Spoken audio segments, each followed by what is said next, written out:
Welcome back to teleSUR English. Now we go live to New York to broadcast live the United Nations session of debate as the President of Cuba, Miguel Diaz-Canel, addresses the floor.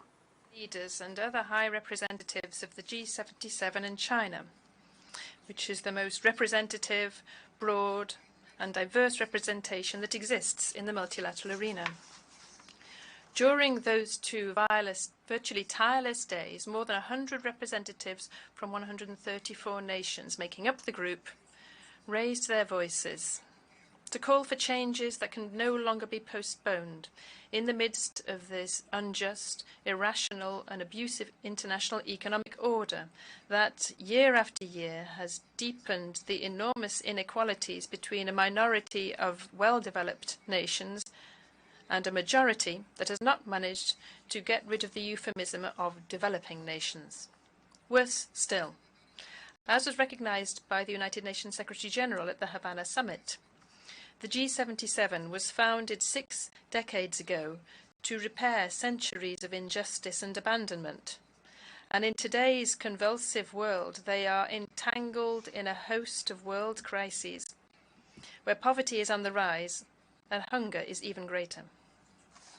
We are united by the need to change, which has not been resolved, and by the condition of being the main victims of the current global multidimensional crisis, abusive unequal exchange, scientific and technological gaps, and the degradation of the environment.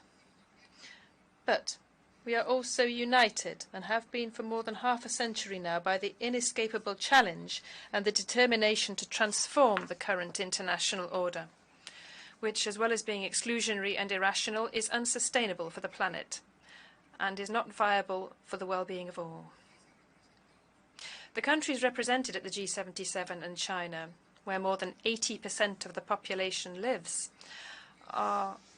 do not only have the challenge of development, they also have the responsibility of modifying those structures which marginalize us from social progress and turn many peoples of the South into laboratories for renewed forms of domination.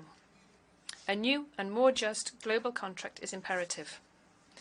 President, only 7 years ahead of the deadline established to implement the promising 2030 agenda, the panorama is bleak.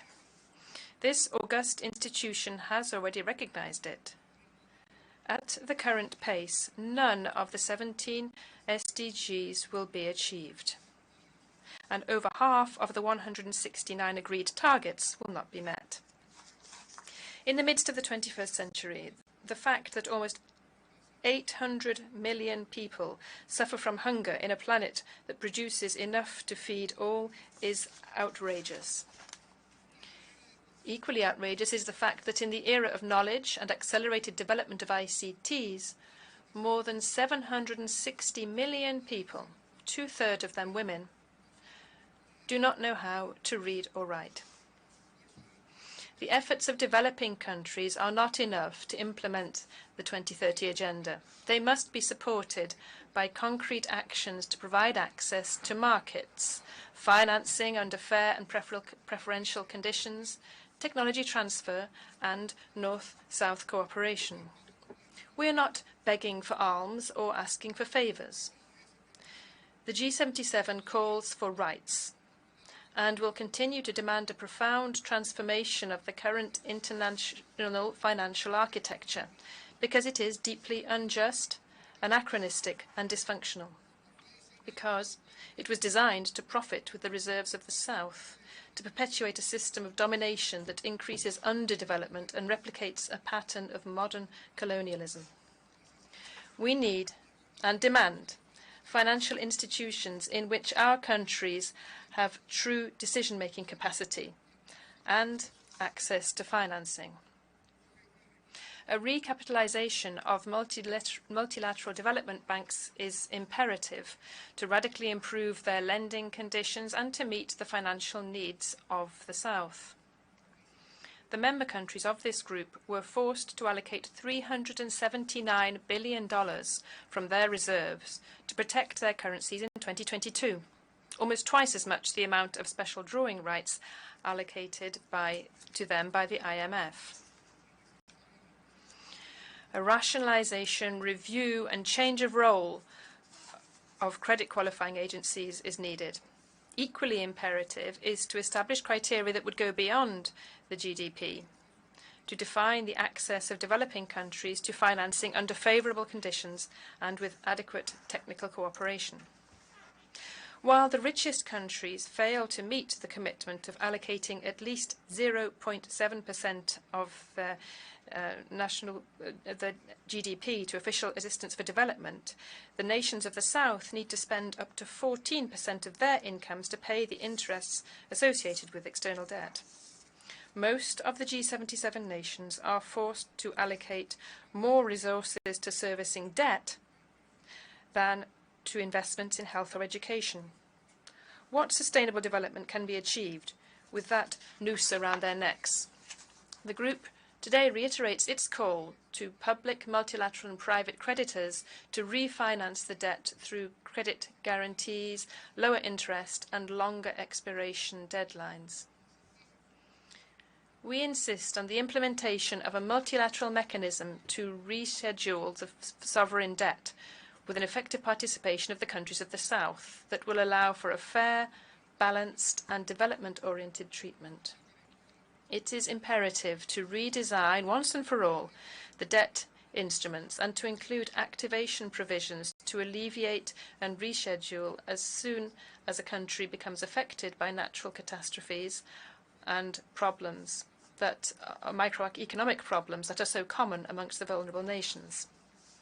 President, no one in their right mind is denying now that climate change threatens the survival of all with irreversible effects. It is also a secret to no one that those who are least responsible for climate change are those who are suffering the most from its effects, particularly small island developing states.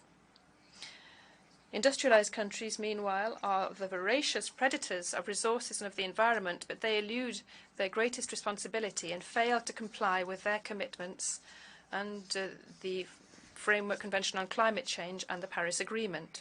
Just to mention one example, it is profoundly disappointing that the goal of mobilizing no less than $100 billion a year up to 2020 as climate financing has never been met. On the eve of the 28th COP, the G77 countries will have as a priority the exercise of the global balance, the implementation of the Loss and Damage Fund, the definition of the framework for the adaptation goal, and the establishment of the new climate financing goal, which fully abides by the principle of common but differentiated responsibilities. The G77 is convening a summit of leaders of the South to be held on the 2nd of December in the context of COP28 in Dubai. This initiative is unprecedented in the context of a conference of the parties and will be a forum to articulate positions within our group at the highest level in the context of climate negotiations. COP28 will show whether or not, beyond speeches, there is a real political will on the part of developed nations to achieve the agreements required in this field that cannot be postponed for any longer. President, for the G77, the priority is to change once and for all the paradigms of science, technology and innovation, which is limited to the environment and perspectives of the North, thus depriving the international scientific community of a considerable intellectual capital. The successful Havana summit launched an urgent appeal to concentrate science, technology and innovation around the Sustainable Development Goals.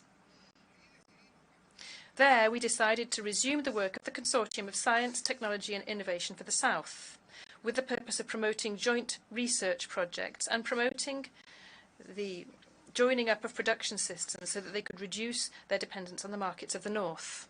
We also agreed to promote a call for convening in 2025 a high-level meeting of the United Nations General Assembly on Science, Technology and Innovation for Development. The 17 cooperation projects that Cuba has designed in the context of its chairmanship of the G77 will contribute to channeling the potentials of South-South and triangular cooperation. We call on the richest nations and on international bodies to participate in these initiatives. Cuba will not falter in its efforts to promote the creative potential, influence and leadership of the G77. Our group has a lot to contribute to multilateralism, stability, justice, and the rationality that the world requires today. Excellencies, added to the problems and challenges characterizing the reality of our nations and mobilizing peoples are the unilateral coercive measures, euphemistically called sanctions, which have become a practice of powerful states that intend to act as universal judges and to weaken and destroy economies and isolate and subject sovereign states. Cuba is not the first sovereign state against which measures of that sort are applied, but it is the one being subjected to them for the longest period of time, despite world condemnation, which is expressed almost unanimously every year in this Assembly, but which is disrespected and goes unheard by the government of the biggest economic, financial and military power in the world. We were not the first, and we are not the last. Pressures to isolate and weaken economies and sovereign states are also today affecting Venezuela, Nicaragua, and both before and after these have been the prelude to invasions and the overthrowing of uncomfortable governments in the Middle East. We reject unilateral coercive measures in countries such as Zimbabwe, Syria, the Democratic People's Republic of Korea, and Iran, amongst many other countries whose people have been suffering from the negative impacts of these measures. We reiterate our solidarity with the Palestinian cause and support the right to self-determination of the Sahrawi people. Let us all struggle for a world of peace without wars or conflicts. 5 years ago, I spoke for the first time from this rostrum that had been taken before by the historical leader of the Cuban Revolution, Commander-in-Chief Fidel Castro Ruz and Army General Raúl Castro Ruz, to speak these truths and to speak the ideals of peace and justice of a small archipelago that has resisted and will continue to resist, to live up to the dignity, courage and unbreakable strength of its people and history. But I cannot stand at this global tribune without denouncing once again the fact that for 60 years now, Cuba is suffering from an asphyxiating economic blockade designed to depress its income and living standards, to promote a continued scarcity of food, medicines and other basic inputs, and to damage its development potential. That is the nature and those are the objectives of the economic coercion and the great pressure applied by the United States government against Cuba in violation of international law and the UN Charter. Cuba has not implemented a single measure or action aimed at damaging the United States, or its economic sector, or its trade, or social fabric. Cuba has not engaged in any action threatening the United States' independence, harming their sovereign rights, interfering in its internal affairs, or affecting the well-being of its people. The United States' behavior is absolutely unilateral and unjustified. The Cuban people is resisting and overcoming isolation day after day creatively against this merciless economic warfare, which since 2019, in the midst of the COVID pandemic, was opportunistically escalated to an extreme, cruel and inhumane dimension. The effects are brutal. The United States government is pressuring entities for them not to provide the oxygen of medicine which are needed in Cuba to face the pandemic. Our Cuban scientists created vaccines and developed the ventilators which were needed to save the country and which we put at the disposal of other countries of the world as well. With surgical and vicious precision, they calculated, both in Washington and Florida, how to inflict the greatest possible damage to Cuban families. The United States continues its actions and has tried to prevent the supply of fuel and lubricants to our country, which would be unthinkable in times of peace. In a globalized world, it is not only absurd, but criminal to prohibit access to technologies, including medical equipment, which have over 10% of United States components. It is shameful their action against the medical cooperation provided by Cuba to numerous nations. It even goes so far as to openly threaten sovereign governments for requesting this contribution and meeting the needs for public health amongst their populations. The United States is depriving its citizens of the right to travel to Cuba, defying its own constitution. The intensification of the blockade has an impact on migratory flows in our country over the last few years, which means a painful cost for Cuban families and has demographic and economic consequences of an adverse nature for the nation. The government of the United States lies and causes great harm to international efforts to combat terrorism when it accuses Cuba, in an utterly baseless way, of being a sponsor of this scourge. Under the shield of this arbitrary and fraudulent accusation, they extort hundreds of banking and financial entities throughout the world and force them to choose between continuing their relations with the United States or maintaining their links with Cuba. Our country is truly under siege. It's suffering from a cruel, silent, extraterritorial economic war. This is accompanied by a powerful political machinery for destabilization, with vast funds approved by the United States Congress, with the aim of capitalizing on the shortfalls caused by the blockade and undermining the constitutional order of the country and its people's serenity. Despite the hostility of this government, we will continue to build bridges with the people of the United States, as we do with all peoples of the world. We will strengthen still further the links with Cuban immigrants in any part of the world. President, promoting and protecting human rights is a shared ideal, which requires a genuine spirit of respect and constructive dialogue between states. Regrettably, 75 years since the adoption of the Universal Declaration of Human Rights, reality is very different from this. This has become a political weapon for powerful nations who seek to force their geopolitical designs upon independent nations, mainly those from the South.